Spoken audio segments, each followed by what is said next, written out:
What's up, everybody? We're very welcome along to tonight's late night agenda. We can finally start the countdown to the Merseyside derby, which takes place on Saturday. Yes, I know there's still another round of international nonsense to get through, but we'll get through it together. There is a lot of Liverpool news to get through tonight, folks. Project Big Future, Project Big Picture, Project WFM, whatever you want to call it, because Connor's been giving it loads of names in the background, by the way. We will talk Project Big Picture later on, folks. We'll go through that in detail. We'll look at a little bit ahead to the Merseyside derby. I don't want to look too far ahead yet, and lots of other bits and pieces as well. So look, I'm going to wait for the chat to fill up a little bit before we get stuck into tonight's I suppose, big stories, because there is a lot of them coming out thick and fast just when you think things are calming down.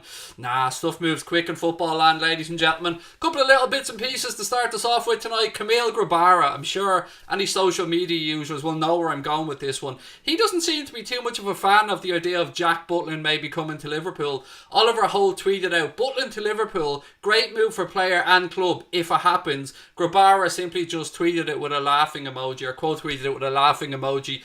You know, Liverpool players getting a bit petulant of late. Am I making this up? Or so we had Marko Grujic obviously talking about stuff as well, ending Adrian's career almost to an extent, or at least trying to.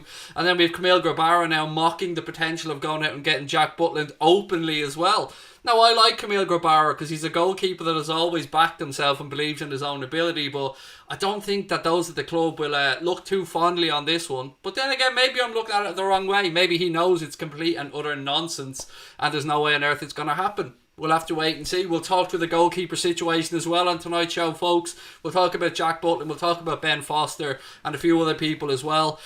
Staying with the goalkeeper situation, actually, Kevin Phillips believes that Jurgen Klopp should go for Ben Foster over Jack Butland. He said, "If I was Jurgen Klopp, I'd go for Ben Foster. If you put me on the spot, give me Ben Foster any day of the week. He was outstanding for Watford last season, even though they went down. Foster's a safe pair of hands, even at his age. I'd pick him over Jack Butland. Foster has been way more consistent and has greater experience as well." So that's Kevin Phillips there having his say on the Liverpool potential goalkeeper situation. I don't know. Let me know your thoughts. We'll go through it in more detail as the stream goes on anyway, because people will come in and they'll still want to know about it. And there was some good news today though, and it's great to finally get some good news around the players returning from, I don't want to call it injury, but I'm also very careful of the words I'm choosing here. Let's just say players returning and able to return to training. So the good news is Thiago and Sadio MANÉ both trained today ahead of the Merseyside derby on Saturday. So it's looking good that Sadio and Thiago could be fit and available for the manager for this massive game at 12:30 p.m. on Saturday against Everton. A game, by the way, that will be refereed by Michael Oliver, and David Coote will be the VAR official for that game. So just in case you hadn't heard that, Michael Oliver will be the man in the middle on Saturday and David Coote will be the VAR operator. So look, I can't make any complaints about this. In my opinion, Michael Edwards is the best Premier League referee, the best of a very, very bad bunch, but still, to me, head and shoulders above everybody else. So, good news on that front. No Mr. Atkinson, which is always a positive when we're playing these big games. Hello to everybody that's coming into the chat, by the way. How are we all faring over this international break? England fans obviously going to be very happy. 2-1 victory over Belgium was a fantastic win for them. It's a bit of a strange one for us Irish people, hearing about false negatives and stuff like that as well. False positives, I should say, excuse me, with regards to our game against Slovakia. But, you know, you can't change the past, so let's just move ahead and talk about the Reds, because that's what we're all here to do, isn't it? Keita, people are saying, I want to touch on the Naby Keita situation a little bit, but of course I want to be very careful about what I say. So I have done a bit of research on the Naby Keita situation and what's going on there. Part of me wants to wait for the chat to fill up, but you know what, there's enough of us in here, feck it, let's just do it. So, Naby Keita, we've all heard the report that Naby Keita, along with other members of the Guinea squad, have returned a positive test. As of this morning, Liverpool still hadn't received confirmation of the situation. I also read an article on This Is Anfield that highlights a report suggesting that the Guinea national team, ignored protocols. The report states that 4 players were in an apartment together, with 2 players sharing a room. Guinea's second friendly has also been cancelled, and the report suggests that the players refused to play, or some of the players refused to play, because of safety concerns, which then led to that friendly being cancelled. So that's where I am with the Naby Keita situation. I don't want to get into rumours and conjecture and he said, she said. I only want to deal in facts when it comes to stuff like this, because we're dealing with somebody's medical record. It's a very sensitive subject. So all I can say via the This Is Anfield website, as of this morning, Liverpool still haven't received confirmation of the situation from the Guinea national team. That's at least what has been reported. Other than that, I don't know anything else for definite, folks. We'll have to wait for a report from the club, or we'll have to wait for confirmation of that, because you know me, I don't get into conjecture over stuff like that. I didn't do it with the MANÉ situation, I didn't do it with the Thiago situation until it became public and they themselves and the club came out and spoke about it. I think that's the right way to deal with these things. What else have we got? Lee Holt says, yes, Craig, hope you and the family are well. They're all well and healthy, thank you, buddy. Settling back into school and stuff, but it is nerve-wracking, isn't it, in this day and age? Even sending your kids into school is nerve-wracking.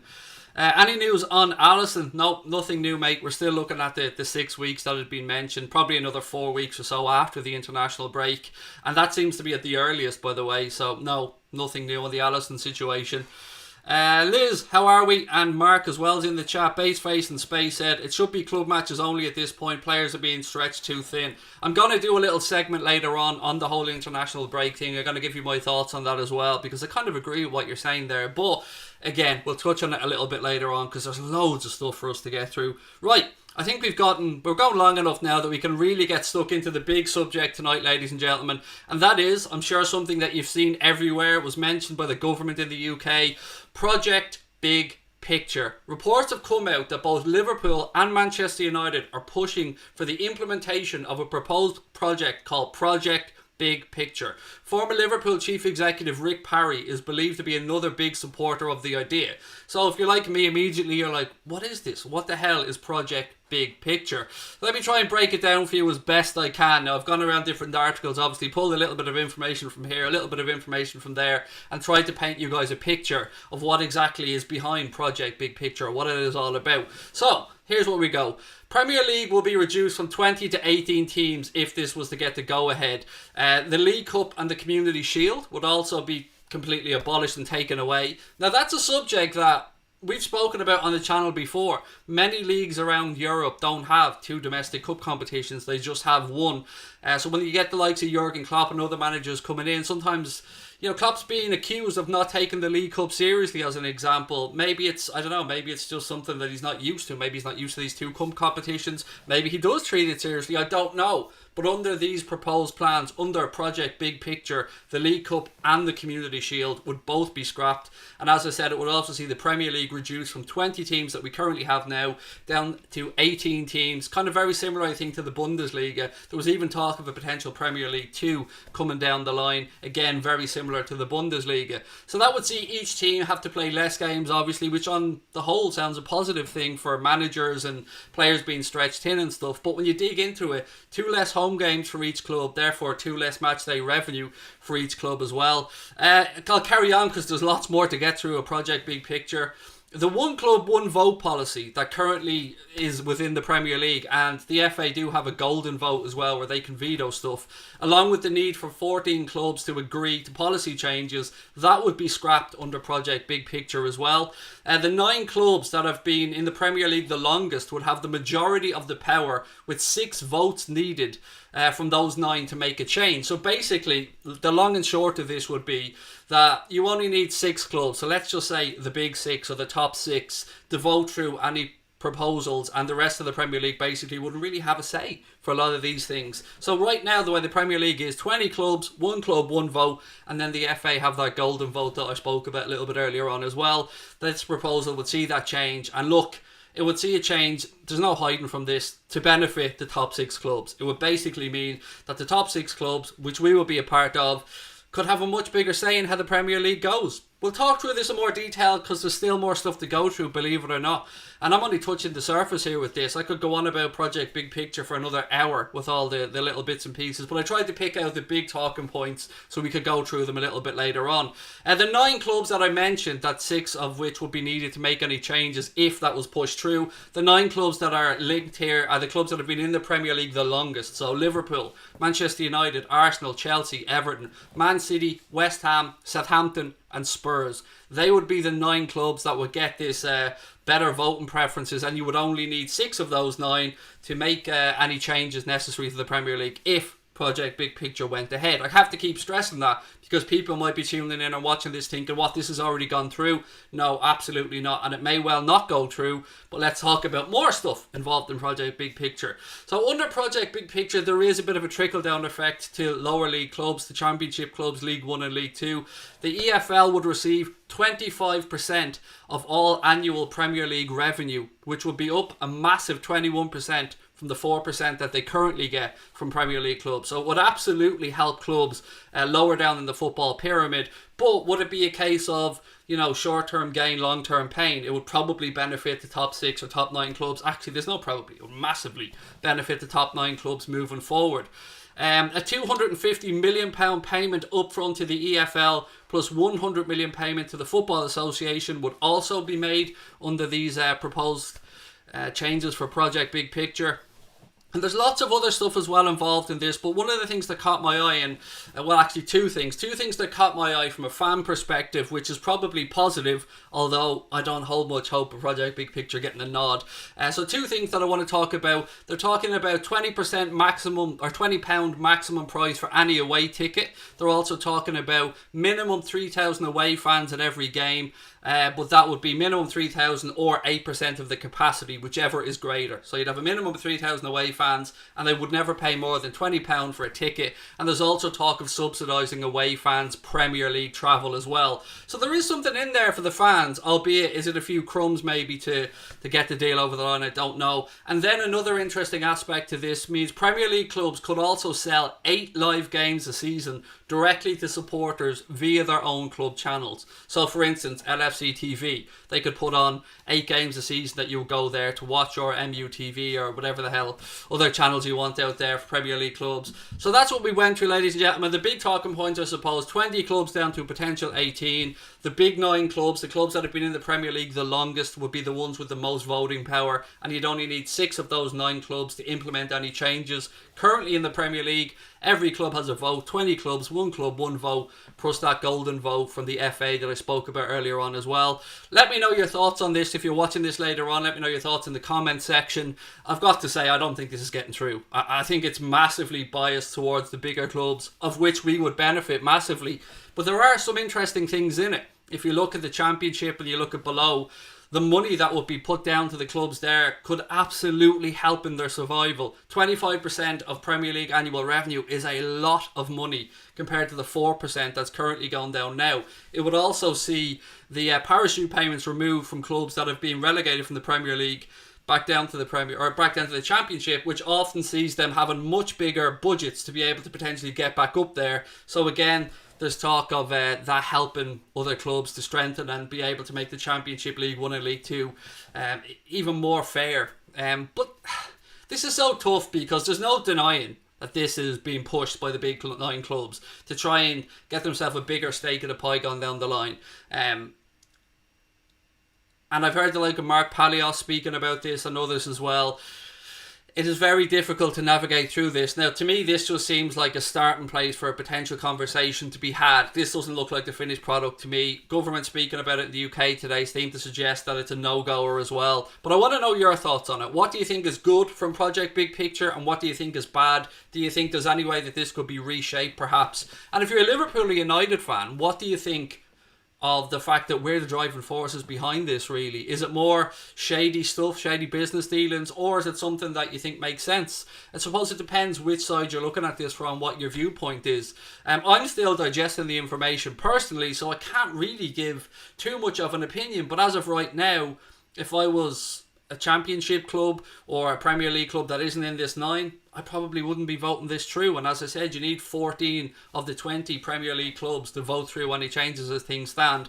And if you're already alienating 11 of the clubs and then talking about relegating another couple, it's probably not going to get through as things currently stand. But again, let me know your thoughts on it as well.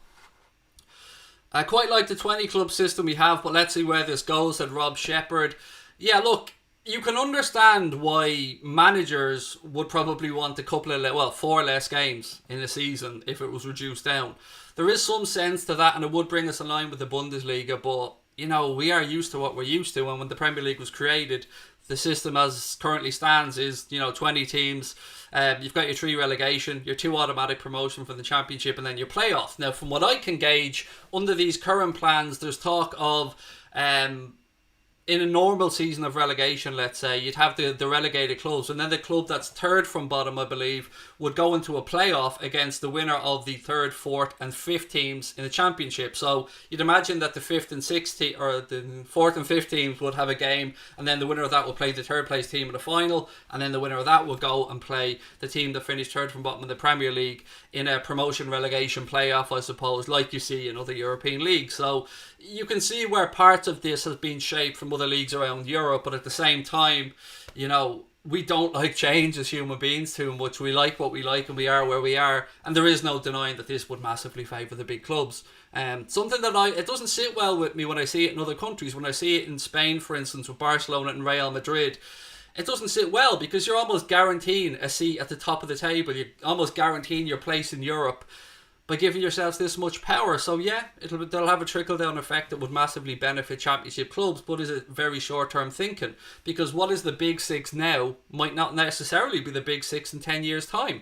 If you look at it in the future or in the past, Spurs wouldn't have been in and around the Big Six clubs if we were talking about this 10 years ago.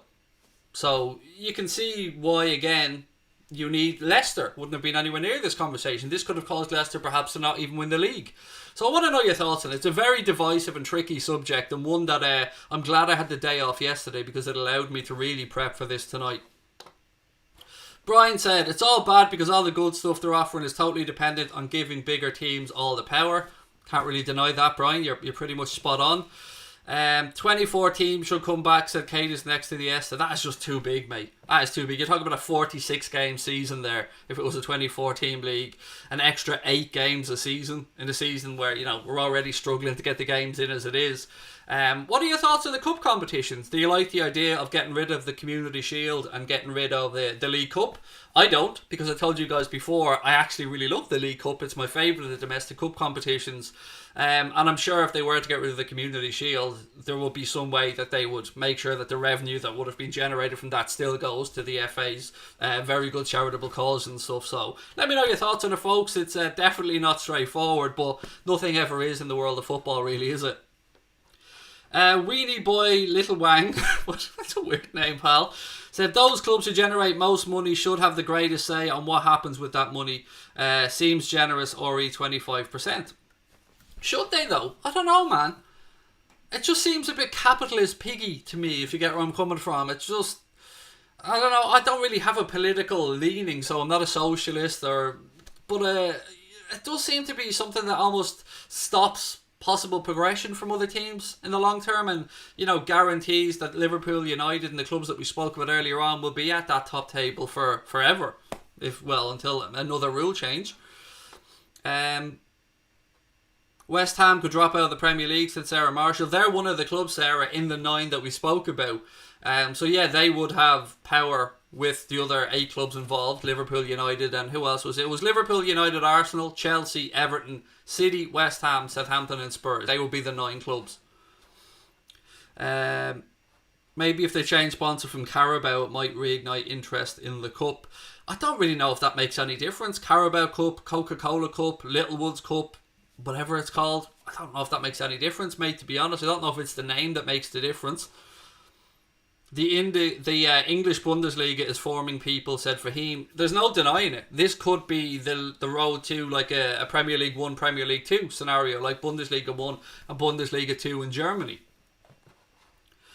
Wonder what Klopp makes of these machinations, said Neil Davies. I'll be very interested to hear what the gaffer has to say on it, mate. And I'm sure as the week progresses and we head towards the Everton game, when he does his press conference ahead of that, I'm sure he'll probably have something to say, or at least will be asked by the journalists about Project Big Picture. So, yeah, again, it will be interesting to hear what the gaffer has to say. Hi Craig, can you go over it please? Not this early in the stream, mate. I will before we finish. I promise I'll recap everything in the last 10 minutes, but I can't do it right now because we're only into the stream, 20 minutes or so. It's a bit early to do a recap. What else have we got? We have the record in the League Cup, said Pat Moynihan. Yeah, we do. Love the League Cup, Pat. Some very fond memories of the League Cup, particularly when it was in the Millennium Stadium with some great times there.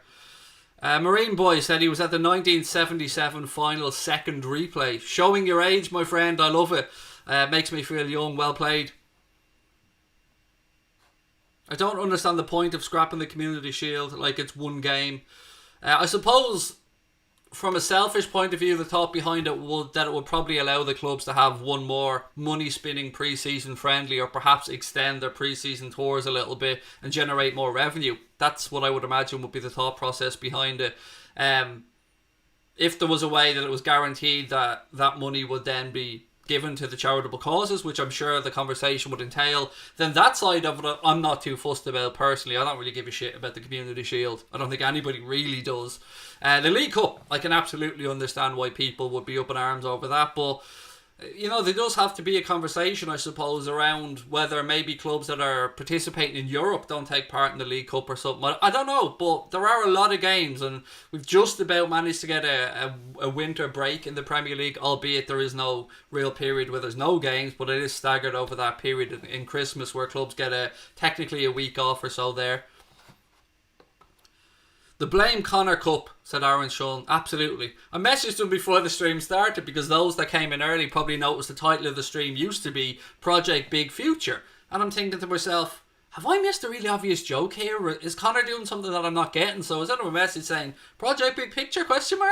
Yeah, and he messed up. So yeah, you can use your hashtag Blame Connor emojis there for all of our members in the chat, because it really does work this time. Do I know Lee Chappie? Of course I do. I know Lee very well. Done some filming with Lee, done some other bits and pieces. Lee's a good friend of myself and Connor's, top lad. Right, what else we got?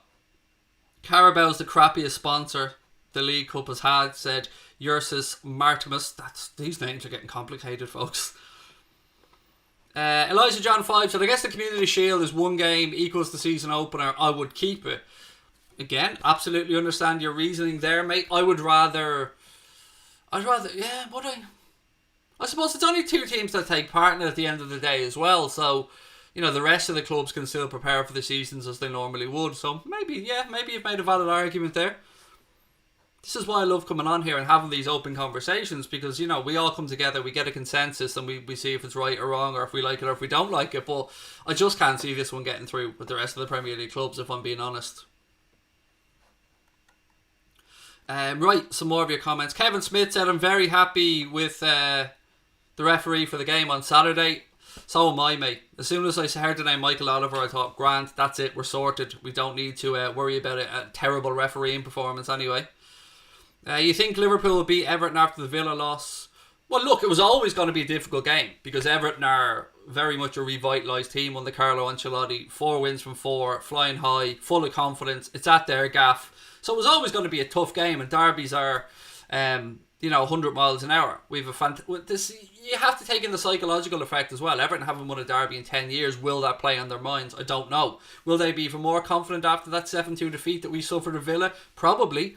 So that's what makes it interesting. Now, the Villa game doesn't really impact my view of this, because that was a blip, and I can't see that performance ever being repeated under Jurgen Klopp's tenure at Liverpool Football Club. So I'm always nervous about a derby, because it's a derby. Do you know what I mean? So I think I said all week last week that it's a must not lose game for Liverpool as far as I'm concerned right now. It's not at the stage where I'll be calling it a must win game, but definitely a must not lose game to keep the momentum going and show people that it was just a blip against Aston Villa, and a fantastic performance of course from Aston Villa on the day.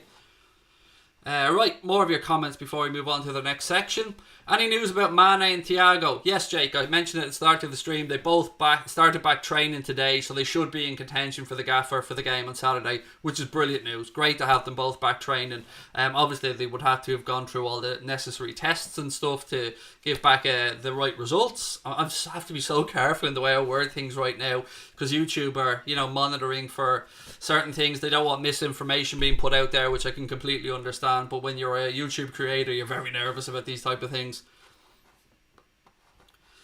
Early kickoff with no crowd, said Brian. I know. I hate these 12:30 kickoffs, Brian, on a Saturday. And with no crowd, it'll be even worse, as you said. BT obviously had the pick for this round of games, and they went for Everton versus Liverpool. And, the time slot the BT has, 12:30. So, yeah, I'm not looking forward to the early game, mate. It'd be much better for me if it was a nighttime kickoff, or even a 3 p.m. kickoff. Elijah John 5 said, as you said, Craig, they're due a win against us. 10 years is a long time. Let's hope it becomes longer. Absolutely, mate. It is definitely a pressure derby. There's no denying that. It's I'm really going to enjoy this week and the build up to the derby on Saturday. And just a heads up to everybody a bit in advance. Here's what's coming up this week on Anfield Agenda. Tonight, the stream. Tomorrow night, the stream. Wednesday, no Anfield Agenda on Wednesday. England are playing, Ireland are playing. You guys will want to watch that, I'm sure. So we'll stay away on Wednesday. Thursday, delighted to say I'm filming the interview with Paul Tompkins on Thursday afternoon. That's going to be pre-recorded. Not sure when exactly it'll go out, but there's a little giveaway going to be involved with that one as well.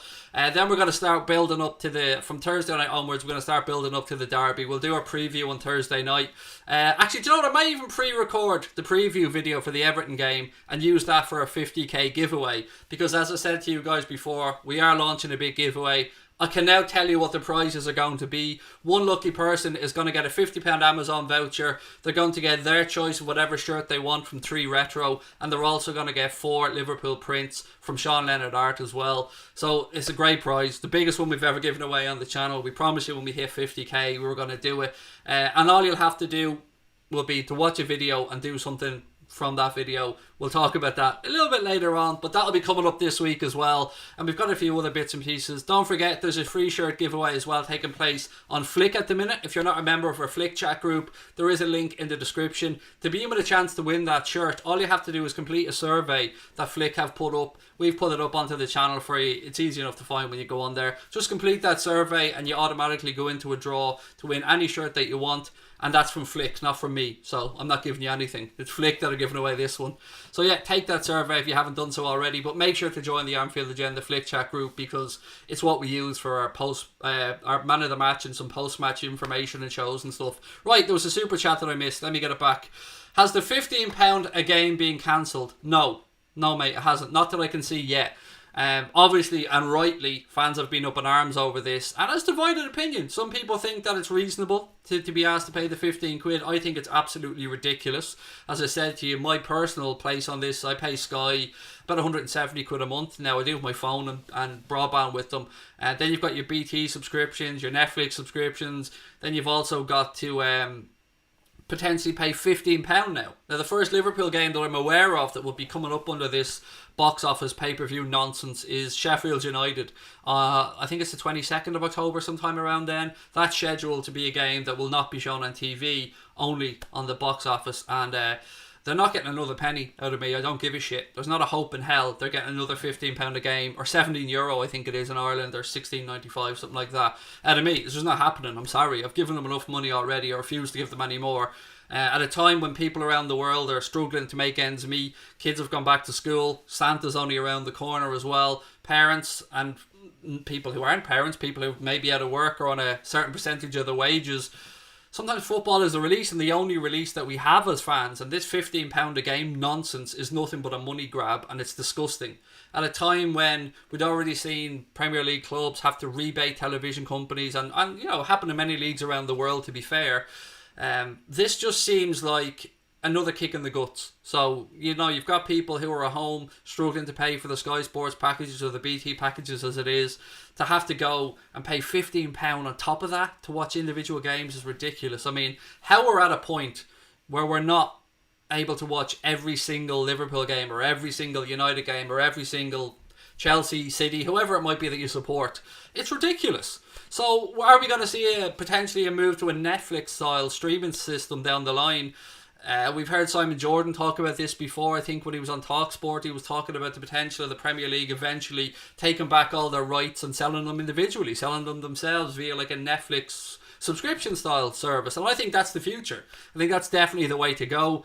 I think most fans of football clubs wouldn't have any problem paying for a subscription service that allows you to watch all of your team's games throughout a season. That's why we tune in. Yeah, if we're fans of football, we'll watch some more games as well. I watch an awful lot of football, watch loads of Premier League games, Serie A games, La Liga games, Bundesliga games, the odd League of Ireland game.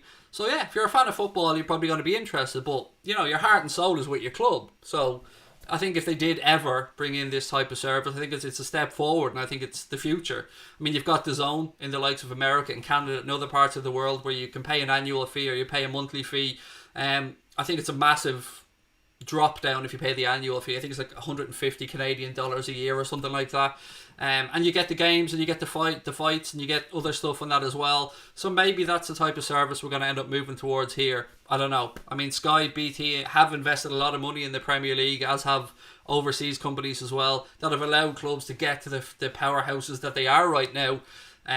But I think that the future is definitely going to be in a Netflix-style streaming service for me. There's so many things I'd like to say to you about this.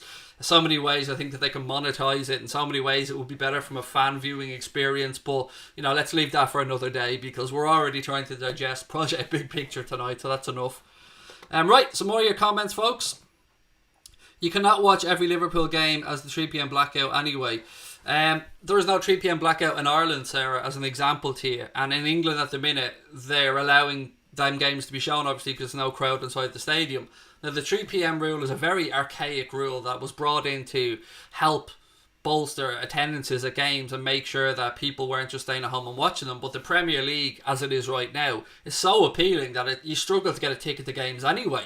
So I don't think they ever really have to worry about the falling attendances anymore.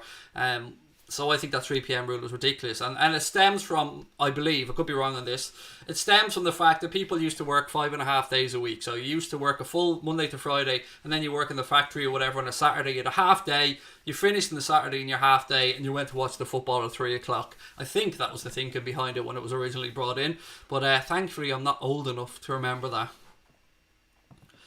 I used to love watching Marine as a boy, said Captain Clun. What else have we got? It's all going P-Tong, said Marine Boy. Who do I support in the League of Ireland? I wouldn't say I support anybody in the League of Ireland, mate. I would just be, pretending. I mean, I was probably the club I would say I'm closest to. My memories would have been Shelburne, but I grew up closest to Bray Wanderers.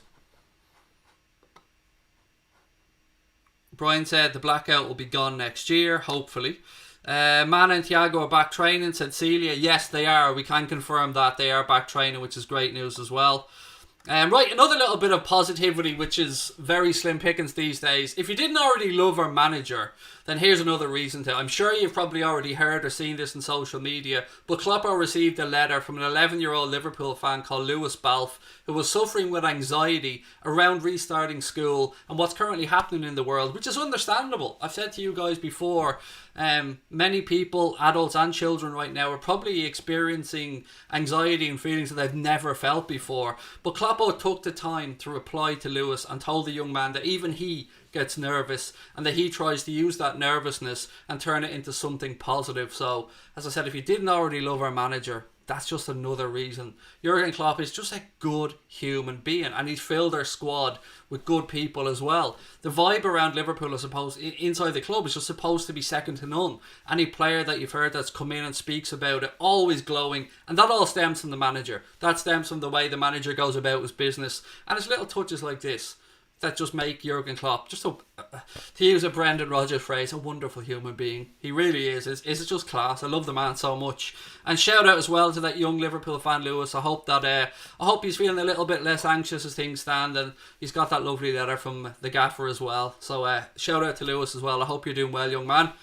Right, Crosby said, Wexford, but in League of Ireland, St. Pat's, lived near the ground for a while, went to a few games and developed a soft spot.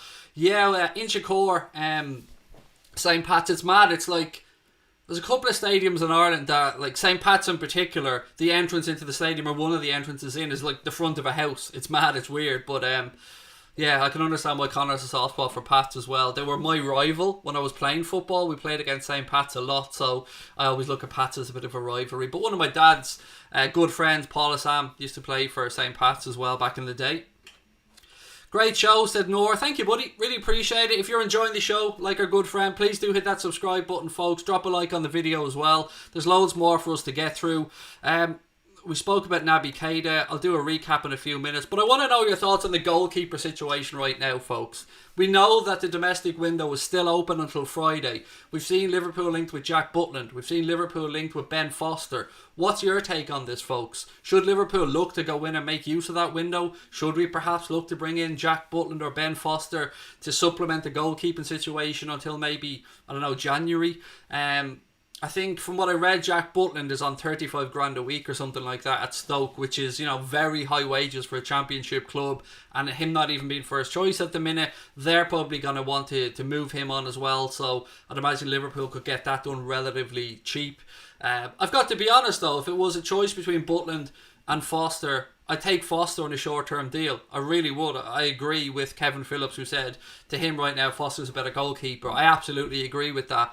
I just wonder what type of reception Liverpool would get if they approach Watford about trying to bring in Ben Foster. And look, I don't give a shit if he's a former United keeper. As things stand, we need somebody in my opinion, who can play between the sticks with a bit of confidence and can give that back four confidence. With all due respect to Adrian, I personally don't think that confidence remains. But, we'll wait and see what happens. Or should Queevin Kelleher be given a chance? We actually didn't mention that one either. So let me know your thoughts on the keeping situation. Magnus said put Adrian in the bin. A little bit harsh, mate. I mean, I wouldn't go that two-footed on him, to be fair. He has put in some great performances for the club. When he played for us in the league, I believe we did lose a game when he played at the start when Alisson was injured. Was in the Super Cup as well. But then again, there have been those glaring errors. The Atleti game, obviously recently against Villa as well in the first 4 minutes. It's a tough one, this one, folks. Excuse me, I needed a drink there. What else we got? Andy Lonigan, lad, where did you go? So Plant Creations. What level of risk in trying Kelleher? This is where I am on it as well. So I look at the situation like this. Queevin Kelleher only starting out in his Liverpool career. Young lad, wanting to gain experience. The plan was probably to give him a loan at some point. So the situation we're in right now, our first choice goalkeeper, one of the best in the world, Alisson Becker, is out injured. We have a backup goalkeeper who was prone to errors. I think that's fair to say. And who is going to probably leave at the end of this season. I think his contract's up at the end of the season anyway. So I agree. Why not give the opportunity to Queevin Kelleher? Now, I know some people, Brian Morrissey, for instance, in the chat would say, if Kelleher comes in and has a bad game, will that dent his confidence moving forward? I don't know. But surely that's a learning experience that he'd need to go through anyway if he is to progress to become a top-level goalkeeper, because whether it be against Everton or whether it be a year down the line, every goalkeeper has a howler, every goalkeeper gives the ball away or concedes a soft goal. So that's bound to happen, and it's about how people come back from these errors. Now with Adrian, I seem to see the same mistakes over and over again. So why not give Queevin a chance? That's where I'd be on this. I think if he's good enough to come up through the system, give him his opportunity. I also understand Brian trying to protect him because it's coming from a loving place, but you got to get a chance at some point. That's the way I look at it. Vernal said Adrian makes too many errors. We went for Mbappe when he was leaving Monaco. That was the chance, said Brian. Yeah, we're not getting Kylian Mbappe. At least I would be absolutely gobsmacked if we ever got Kylian Mbappe. Never say never in football, but excuse me, that water didn't get down right. Never say never in football, but I can't see it happening. His wages, it's just mad money. Ronak said, how you doing, Craig? What's your thoughts on Butland?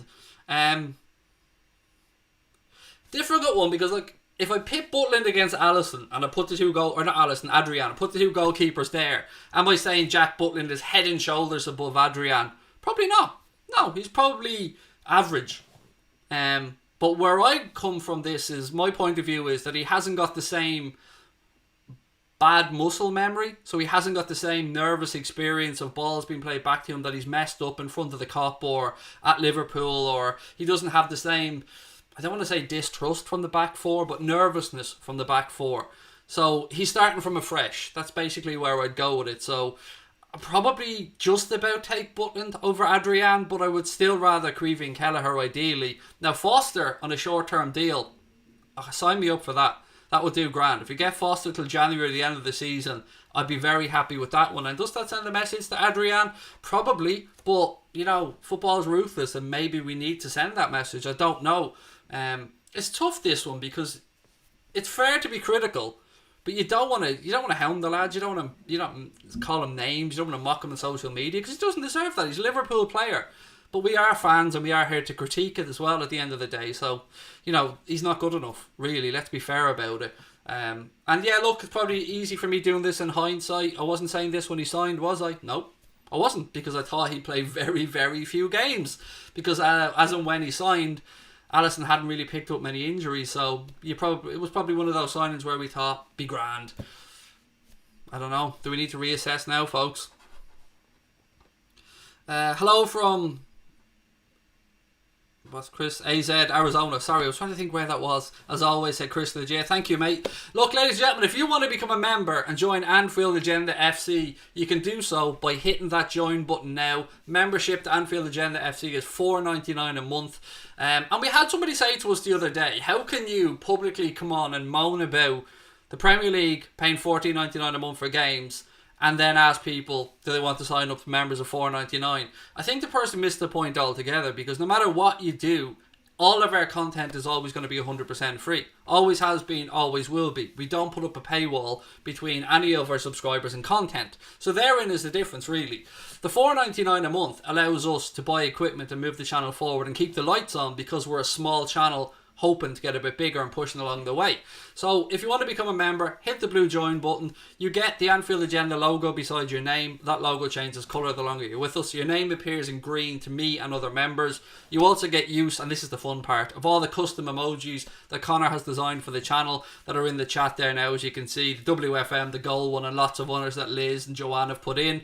And you also get access to the Anfield Agenda Discord group, which is where we share the inner secrets of the channel. We give them guys a heads up about breaking news and stuff before anybody else. We get their opinion and feedback on the way the channel should go forward, and lots of other fun bits and pieces as well. So if you want to become a member, hit the join button. If you don't or you can't, brilliant. Great to have you with us here watching the channel and commenting, and that's all we can ever ask from anybody. Right, folks, let's keep moving on. Will I do a recap? I'll do a recap of Project Big Picture for those who were coming in a little bit late and didn't know what we were talking about. So, reports have come out that Liverpool and Manchester United are both pushing for the implementation of a proposal called Project Big Picture. Former Liverpool Chief Executive Rick Parry is believed to be another big supporter of the idea. So what exactly is Project Big Picture? So the Premier League would be reduced from 20 teams as it currently stands down to 18 teams. In that proposal, there's also talk of potentially a relegation playoff battle, but we'll leave that for another day. Also, you'd see the Community Shield and the League Cup scrapped under these proposals as well. Again, that's something that will probably provoke a lot of emotion between fans, but again, let me know your thoughts on it. The League Cup, as I said, that will be gone. The one club, one vote policy, which currently stands in the Premier League, would be removed. So let me just talk you through that really quickly. As things currently stand, there's 20 clubs in the Premier League. Each one of those clubs gets a vote on how the Premier League is going to be run. And also the FA have what's called a golden vote as well, where they could come in and veto a lot of stuff. But to get any proposals through currently in the Premier League, you need 14 of the 20 clubs to vote in favour of the proposal. But this new thing would see that scrapped completely in favour of the 9 longest serving Premier League clubs having more majority or all of the voting power, with just 6 of those 9 clubs needed to pass any potential new rules or regulations around the Premier League. So who are those 9 clubs? You're probably asking yourself right now. Liverpool, United, Arsenal, Chelsea, Everton, Manchester City, West Ham, Southampton and Spurs. They're the 9 clubs in question, and 6 of those clubs would need to vote in favour of any proposals if this plan came in for changes to the Premier League. 25% of all the Premier League annual revenue would be dropped down to EFL clubs as well. That's up from 4% currently, so that's a massive increase from potential money gone down through the divisions. What else have we got in it? A £250 million upfront payment would be made to the EFL, plus £100 million to the Football Association. And there's some other fun bits and pieces in there as well from a fan's perspective. And these really are good ideas. There's a maximum £20 for an away ticket. There's a minimum of 3,000 away fans at any game, or 8% of the capacity of the ground. Also subsidised travel for Premier League fans going to away games as well. On top of that, Premier League clubs will be allowed to have 8 live games a season broadcast on their own social media platforms or channels as well. That's kind of just a really quick take on Project Big Picture. There's lots and lots of other stuff as well, and I do urge you all to go out there and read it for yourself and gather up as much information. Whether this gets true or not remains to be seen. I doubt it, because let's put it this way, as things stand, as I said, 14 clubs need to vote this through but it looks like it's only really benefit 9 of those clubs. So why would the other 5 vote for it? I don't understand it myself, and I think this will probably be the starting point of a conversation around it. I do kind of like the idea of two teams less in the league, 4 less games a season, kind of giving the manager and the players a little bit more room to manoeuvre and a little bit more rest. But then again, that is probably the view from a top club, isn't it? Looking to rest the players for the Champions League and the big games. So I'm probably part of the problem in the way I'm describing this. So let me know your thoughts on it. Perhaps you're a club or a fan of a club that aren't mentioned in the big 9. Perhaps you're a fan of a Championship club or below. I really would love to know your thoughts on this, because there's been mixed reviews on it from the likes of Mark Palios and other people as well, who've made some very valid points on some positives and some negatives. It looks to me like this may be the start of a jumping off point for a conversation around the structure of the league now. We may well end up with a German-like model of Premier League 1 and Premier League 2. But again, as I said, let me know your thoughts. Mark, thank you very much for the super sticker, mate. Really appreciate it. Little like emoji with money eyes, dollar signs in his eyes. 8 games, very generous, said John Hamilton. Yeah, I mean, that would probably, John, be the start of this move that we were speaking about earlier on towards the Premier League getting to like a Netflix-style streaming model where, you pay a subscription and all the games are there, and the Premier League can then sell them around the world to anybody. That's probably where this will end up long term. But I think you'd probably understand that the likes of Sky and BT will be fighting that tooth and nail, because, they've helped pump money in to develop the Premier League, and in turn, of course, have made a lot of money themselves from it. I'm in favour of the big picture, said Jadon. I'm on the fence, because there's some really obvious negative stuff in it that I don't think will ever get through, but I do like some of the ideas. Like, I like the idea of the £20 maximum away ticket, the subsidised travel for away fans, a minimum 3,000 fans inside a stadium, or 8% of the capacity, whichever's the larger number there. Also, I like the idea of the 8 games being broadcast via the clubs. It kind of makes it a bit more interesting, because the fact you can't watch every Liverpool or every United or whatever club you support, the fact you can't watch all their games in 2020 legally, I mean, in the UK and Ireland, doesn't sit well with me. It's ridiculous. So again, let me know your thoughts on that. Would you like a DAZN type model perhaps brought in? Is there any more comments? I think, is that a different super sticker, Mark? Thank you for this, by the way, mate. Sorry, I'm scrolling up and down through the chat at the minute. Queevy and Kelleher needs a chance, said Diggsy. Man, I absolutely agree with you. No argument whatsoever.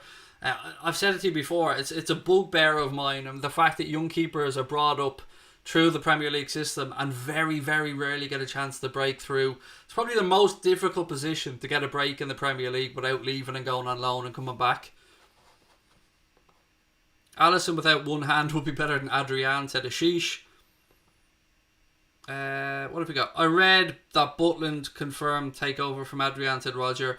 I don't think anything is confirmed. There was an article in that, I think, was it Oliver Holt in the Mirror or David Maddox? Somebody put an article out about it anyway. Actually, I'll tell you who it was, because I spoke about it at the start. It was Oliver Holt tweeted out, Butland to Liverpool, great move for player and club if it happens. And Camille Grabara then just quote tweeted that with a little laughing face emoji. So tells you what Camille Grabara thinks of that situation anyway. How do you pronounce Kelleher's first name? Queeving. So, who was it asked the question? Sorry. Aaron, it's pronounced Queeving. It's the Irish for Kevin. So, if you want to be really boring about it, I suppose you could call his name Kevin Kelleher. But it's Queeving. That's how it's pronounced. One of the joys, actually, you know how bad I am at pronunciation? This is one that I actually can get right, because, I'm Irish. I should be able to pronounce his name. Michael Manning said I'd go for Ben Foster. So would I, if it was just a straight choice, mate. But I think Butland would be the easier deal to make, because, as I said, he's still on that high Premier League wage. He's not even the first choice keeper, I believe, at Stoke now. Whereas Foster, Watford might want to keep him. I don't know what the situation is there. And of course, we did go to Watford to inquire about Ismail Assar, and we're hit with that really high price as well. So maybe Watford just don't want to do business. I don't know. Maybe Ben Foster's happy there. Brian said, lots of great proposals, but if you don't give them their Super Bowl club thing, then none of that money will get sent to the EFL. Yeah, look, there's no denying this. It is kind of here, have something now when you need it, and, we'll take the long run here, and we'll take we'll play the long game, basically. Those top 9 clubs will be willing to do to wrestle that power away. So, yeah, you're right. It is a bit of a money grab, or at least a power grab anyway. I would take Nick Pope or Dean Henderson. Well, look, let's be realistic about it. One, they're both at Premier League clubs, and we can't go near Premier League clubs now until the January window. As things stand, Premier League clubs can do business with Championship clubs, League 1 or League 2 clubs, and vice versa, but Premier League clubs cannot do business with each other in this extended window until Friday. Friday, all the windows close. Foster Adrian swap deal. Again, you're saying is that something that Adrian wants? Do you know what I mean? He's settled in at Liverpool. Does he just want to go, oh, okay, then I'll go down to Watford? No, we have to think of the human aspect of these things when we're talking about transfers and stuff as well, because it's easy for us as fans to go, yeah, sell him or do hit this, and I've been guilty of it as well. But there are humans behind the players. Do you know what I mean? They've got families and they've got lives, so it mightn't be appealing to either one. Is MANÉ and Thiago back in training and they fit to play against Everton? Yes, and yes, they will be available for the manager to choose if he so wishes for the Merseyside derby on Saturday. And I don't know about you guys, but I'm really excited about the prospect of Thiago in his first Merseyside derby. I mean, I'd even give you guys a quick starting 11 now if you want me to throw one out. Goalkeeper, let's just see what happens there. Trent at right back. Firmino for me would be the ideal partner alongside Virgil van Dijk, and then Robbo at left back. Midfield, Thiago, Henderson. We don't know what's going on with Naby now, so let's go with Genie. And then the front three, that's where the conversation is. I mean, Sadio and Mo, no competition, no arguing. Do you go with Bobby Firmino? Would you put in Takumi Minamino? Diogo Jota? For me, as I've said, I think the derby's made for Bobby Firmino. So I'd give Bobby Firmino this game anyway before I look into making any changes, because it's a derby. It's going to be 100 miles an hour. Firmino's pressing will be on point. Liverpool's pressing has to be on point. Other words, Everton with Calvert-Lewin and that will just be going in behind the high line we play. So yeah, look, we'll go show all this in the build-up anyway later on in the week. Craig, if you were the manager, what would you do? Difficult to say because I don't know them personally, so I've no idea what Adrian's mentality is like. I've no idea what Caoimhín Kelleher's mentality is like. From the outside, I would give Caoimhín Kelleher an opportunity. I don't see how he could be worse. What's the worst case scenario? We make a mistake. Okay, fair enough. That's the worst case scenario. Why think negatively? Let's go in and be positive. He comes in, does alright. Maybe he concedes a goal, but we still draw or win the game. The goal might necessarily be his fault. It could just be a normal goal and we move on. I don't think that would dent his heart or dent his confidence. Stephen Richards said, outstanding show as always, mate. Much appreciated. Thank you very much. I'm really getting into a rhythm now. I hate taking days off because it breaks that rhythm, and I'm somebody that likes a routine in life. So yeah, Wednesday will be a day I do take off, as I said, but that's because there's international games on that I'm sure a lot of people are going to watch. Right, there's about 5 minutes or so left in tonight's stream, folks, so any comments or questions you have, please do put them into the chat and I'll try my best to address them before we finish up. Also, don't forget, hit that subscribe button, drop a like on the video as well. Paul Tompkins' interview is being recorded on Thursday.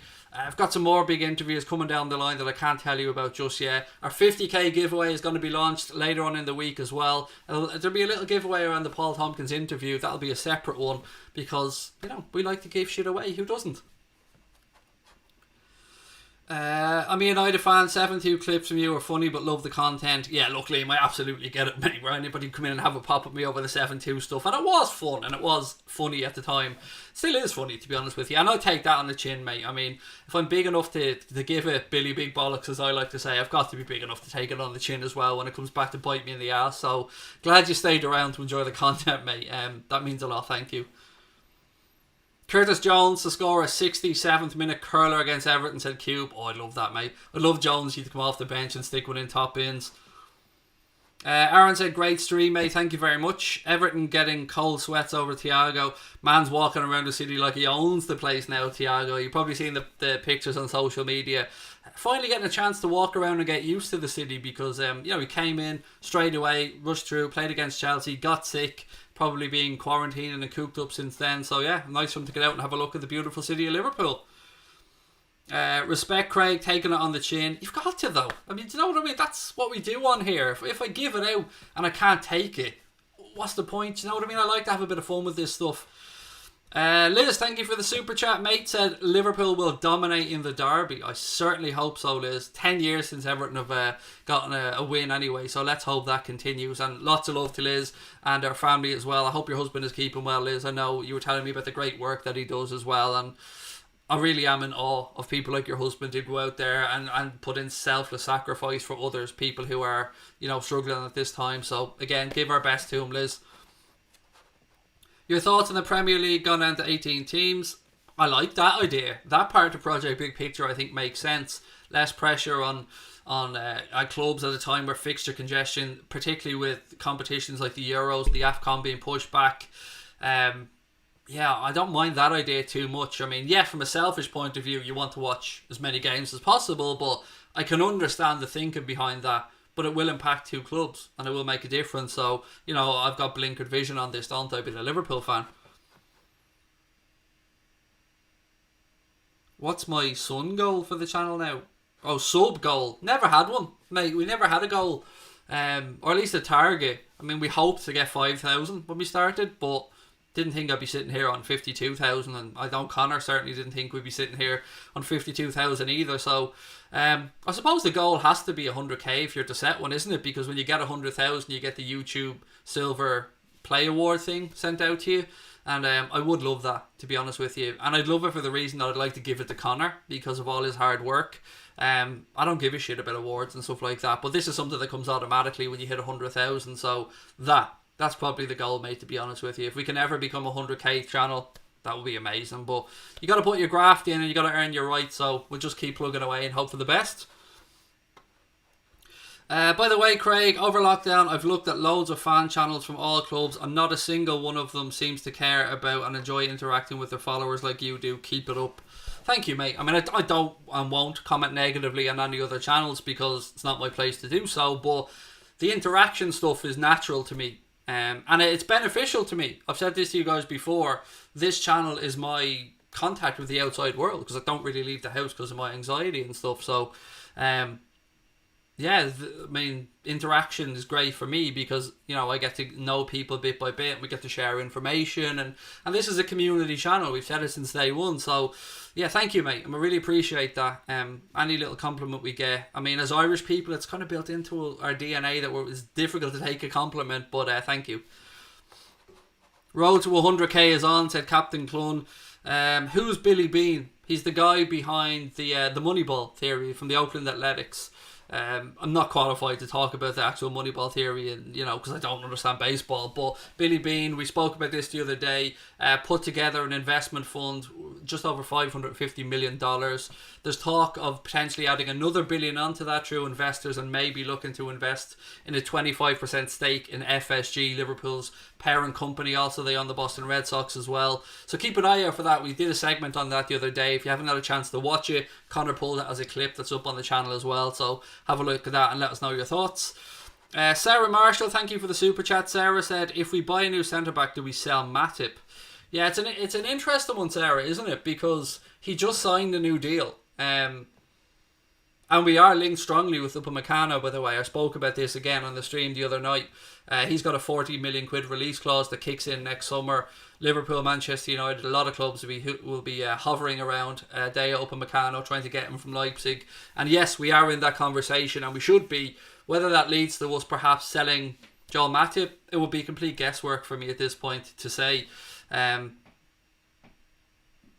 Maybe not. Do you know what? It might be a case of add in Upamecano, and then as Matip ages, maybe the likes of Sepp van den Berg or Billy Cometio or Reece Williams come in and naturally become that fourth choice centre back as Matip ages.